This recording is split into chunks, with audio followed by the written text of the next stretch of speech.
All right, welcome back to Bayou Time. Again, I'm your host, Tanner McGee.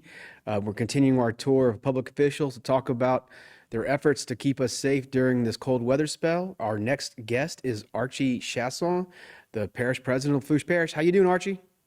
Hey Tanner, good to see you again. Good to see you as well.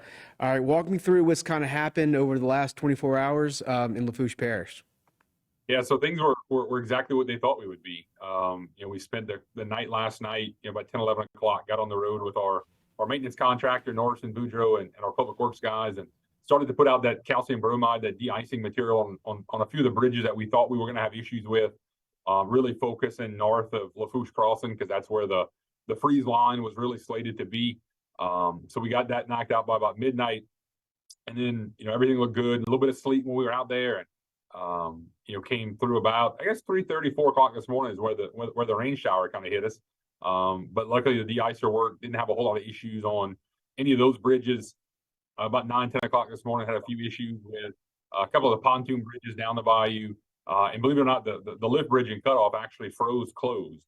All the big brake motors at the top of the bridge froze up on us, and we weren't able to operate it up and down for marine traffic. So worked out well for the vehicle goers. They were able to cross it. Never really any slick issues on the bridge, but those brake motors finally defrosted around lunchtime today, and we're back in business with our vessels as they go up and down by Lafourche. But luckily the wind has stayed pretty strong. I'm looking at the courthouse from my office here in Thibodaux, and the flag's whipping outside still, and I think that's really going to help us. It's going to dry out what little bit of moisture we had left. Not a whole lot of humidity when these deep old Arctic cold fronts come through. So I anticipate tonight really just being a really cold night. So we're encouraging people to continue to protect their pets and plants and people.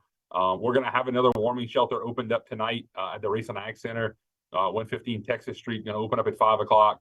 We did the same thing last night, and luckily, I guess, luckily for us, but luckily that people were warm and didn't really need a place to go. We didn't have anybody show up. So we're going to have that available again tonight in case we do get anybody. Temperatures will be a little bit colder tonight, so those pipes and those people are really, and your pets are really the focus for us tonight, making sure that if you're running water, you're doing that slow, steady stream. That way we don't overload our water system.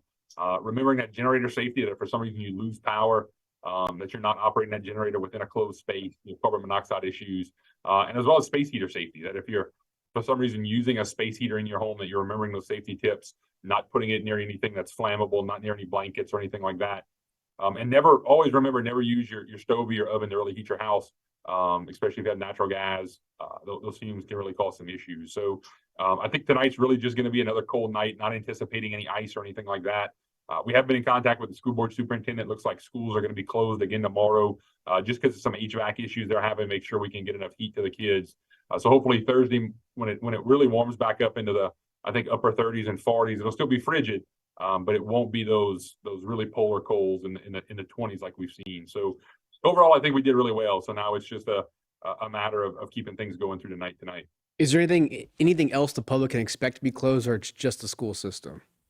I think it's just going to be the school system. I'm hearing word that state offices are going to be closed again tomorrow. So, things like the registrar of voters, the LSU Ag Center, stuff like that, I think is going to be closed again. Our court system was up and running today, as well as all of our government offices. And we're going to be back tomorrow. In our case, in the government world, if it really hits the fan, our guys need to be here anyway. So the men and women are going to come out tomorrow and keep doing what we're doing. And we'll deal with any issues that arise. If we need to help anybody with broken pipes or stuff like that within the water district, or one of the municipalities needs something, we're always here to assist. But again, tonight's really just going to be about those frigid colds, making sure we're taking care of our plants and our pets and our people and those pipes, and making sure that we don't have any huge issues. Is there any place where the public should go to, any websites or anything we need to remind them of if they have any questions they need to check out? Yeah, so you can always check out our website, lafourchegov.org, as well as all of our social media networks. Again, we've been putting out the messaging about how to keep the pipes from busting, how to keep the generator safety going, as well as just letting you know what those temperatures are going to be. We're going to have, I think, another call tonight with GOSEP and the state and the weather service at 6, just to get an update. Again, I don't anticipate much changing, other than we're going to have a really hard freeze, and I think the temperatures are going to plummet a little bit more than what they did last night, because we're not going to have that cloud cover. We're going to see, those 20s, 21s, 22s through Thibodaux and most of Lafourche, down in the Galliano and Golden Meadow. When it only got to about 25 or 26 last night because of the cloud cover, that stuff kind of insulates you. But I think tonight is cold, and it's clear it's going to be with the wind. again, which is good. We're not going to have those ice issues, but those temperatures are really going to really get going. And again, if you need a warm place to go, if you're we still have a lot of residents in those RVs that the state provided and the FEMA campers after Hurricane Ida. For some reason, you run out of propane to run your heater, or something happens electrical and that stuff goes out.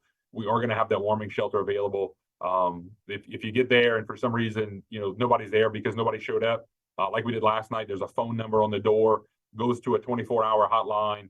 We're going to have somebody there in 1 or 2 minutes. We have people who live close, so we can open that up for you and keep you warm overnight. Pets are allowed. We just ask that if you do show up to the warming shelter, you have a kennel or something to keep that pet in, whether it's a cat or a dog. And then just remember, if you come in, bring enough stuff to last you the night. If you have any medical needs, if you need any comfort items like your book, a book or a Kindle, any charging phones or any chargers you need to keep your phones and stuff going, as well as any type of bedding if you want to really lay down and sleep. We have tables and chairs set up if you want to sit up, but if you wanted to get comfortable, you may want to bring something to do that. But the place has electricity and has a good working heater, and it'll keep you warm if you need it. Absolutely. And I'm sure if they need any kind of issue with transportation, they can contact your office and y'all can work that out as well. Absolutely. We don't have a transit service like you guys do in Terrebonne, Tanner, but again, we have great law enforcement partners and great partners on council on aging and stuff like that. So if something really catastrophic happens and somebody needs a ride to get somewhere, they can reach out to us. If they flag down a deputy, they'll get a hold of us, and we'll get you in someplace warm and get you in a vehicle where we can get you where you need to go, either to a loved one or again to that warming shelter at the Race on Ag building. Well, I appreciate you coming on, Archie, and giving us an update. That's all the time we have for this segment. Thank you for being on. Absolutely, Tanner. Thanks for having us. Same here. Please stay tuned for the next segment. I'm your host, Tanner McGee with Bayou Time.